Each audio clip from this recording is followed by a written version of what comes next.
वक्त की पाबंदी को समझते हुए कोई लंबी बात नहीं करता हूं। पास में शायर बैठे हैं तो मैं चंद लाइन बोल के मेरी बात को खत्म करूंगा।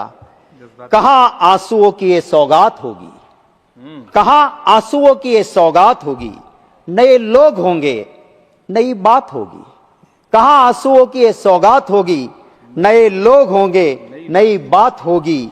मुसाफिर है हम भी, मुसाफिर है हम भी, मुसाफिर हो तुम भी, किसी न किसी मोड़ पे फिर मुलाकात होगी।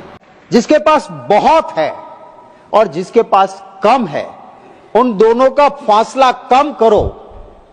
ये लोकतंत्र के लिए एक सिद्धांत होना चाहिए। इस सरकार में ये नहीं है। इस फाइनेंस बिल में सर 2047 तक गिफ्ट सिटी को रियायत दी गई है। कौन रहता है उस गिफ्ट सिटी में? कहां है वो गिफ्ट सिटी? गांधीनगर में है। कोई आम नागरिक के लिए वहां जगह नहीं है।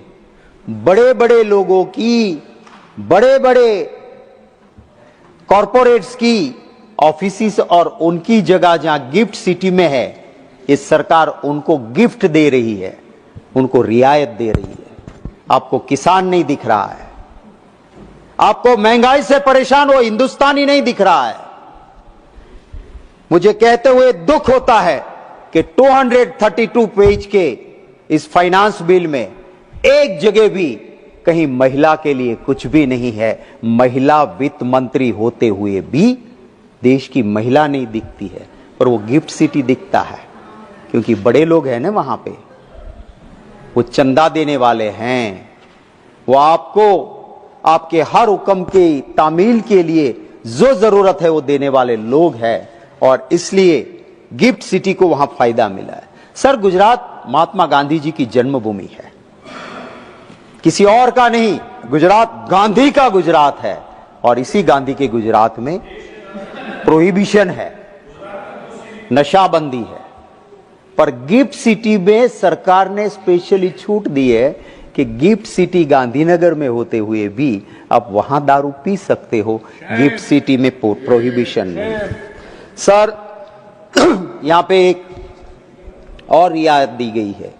ओवरसीज बाहर से कोई आएगा, डेटा सेंटर लगाएगा, 2047 तक उसको टैक्स में रियायत दी जाएगी। ये फाइनेंस बिल कहता है।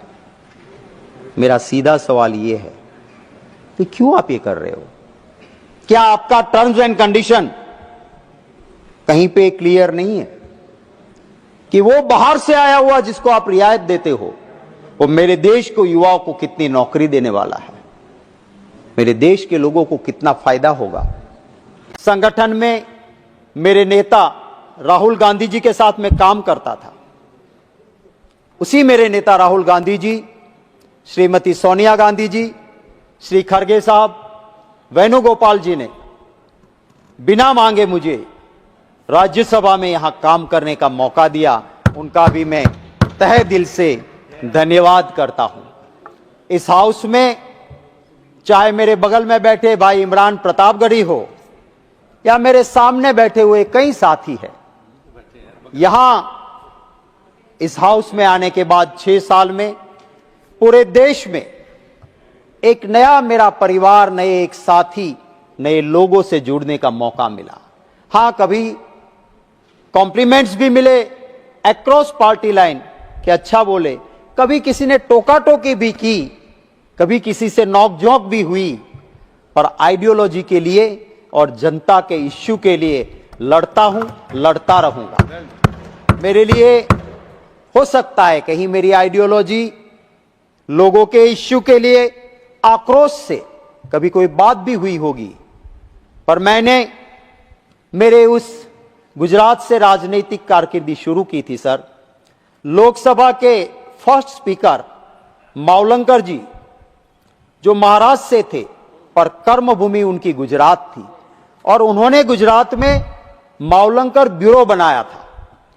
सर, मैं जब सबसे कम उम्र का विधायक था और विधानसभा में गया तो पता चला कि हर विधायक की ट्रेनिंग हो रही थी, सिर्फ विधायक की नहीं, चीफ मिनिस्टर और मिनिस्टर भी की ट्रेनिंग होती थी और ब्यूरो में सिखाया जाता था कि क्वेश्चन आवर चल रहा है तो राजनीतिक बात नहीं, अगर क्वेश्चन का रिप्लाई मंत्री हां जी में दे सकता है, ना जी में दे सकता है, तो वक्त क्वेश्चन आवर का बचाया जाए और मंत्री को या मुख्यमंत्री को कैसे जवाब देना है यह सिखाया जाता था।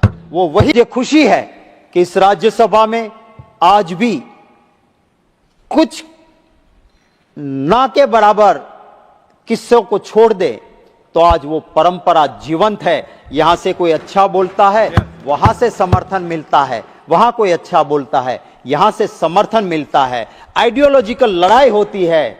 अब हमारा सेंट्रल हॉल रहा नहीं, वरना सेंट्रल हॉल में हम गले मिलके साथ बैठ के चाय पी सकते हैं। वो पारिवारिक भाव आज भी राज्यसभा में जीवित है। वर्ष 2023 में राष्ट्रीय चिकित्सा आयोग एनएमसी ने एमबीबीएस कॉलेजों के लिए एक नए मानक यूजीएमएसआर 2023 जारी किए, जिसमें श्वसन रोग, रेस्पिरेटरी मेडिसिन, टीबी, चेस्ट को अनिवार्य विभाग सूची से हटा दिया गया। इसके परिणाम स्वरूप नए मेडिकल कॉलेजों में श्वसन रोग के विभाग रखना अनिवार्य नहीं रहेगा। एमबीबीएस छात्रों को टीबी, अस्थमा, सीओपीडी जैसी बीमारियों का विशेषज्ञ प्रशिक्षण नहीं मिलेगा। इन कॉलेज अस्पतालों में मरीजों को पल्मोनोलॉजिस्ट उपलब्ध नहीं रहेंगे। आईपीएचएस 2022 में भी जिला अस्पतालों के लिए श्वसन रोगों के विभाग शामिल नहीं किया जाएगा।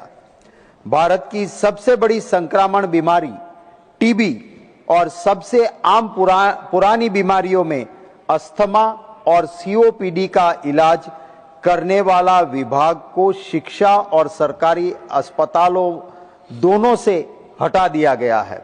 श्वसन रोग विभाग के फिर से बहाल क्यों करना अनिवार्य है?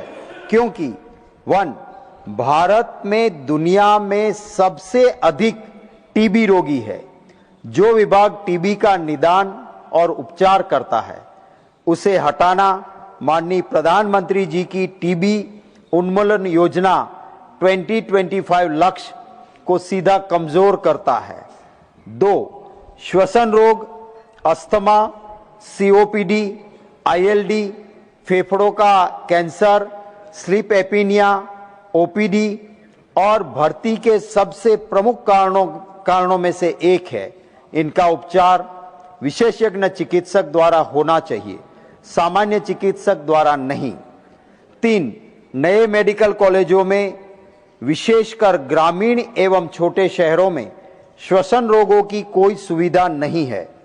ब्रोंकोस्कोपी, स्पाइरोमेट्री, एनआईवी जैसी बुनियादी प्रक्रियाओं के लिए मरीजों को सैकड़ों किलोमीटर दूर जाना पड़ता है। अतः मेरा सरकार से ये मांग है कि इस पर ध्यान दिया जाए।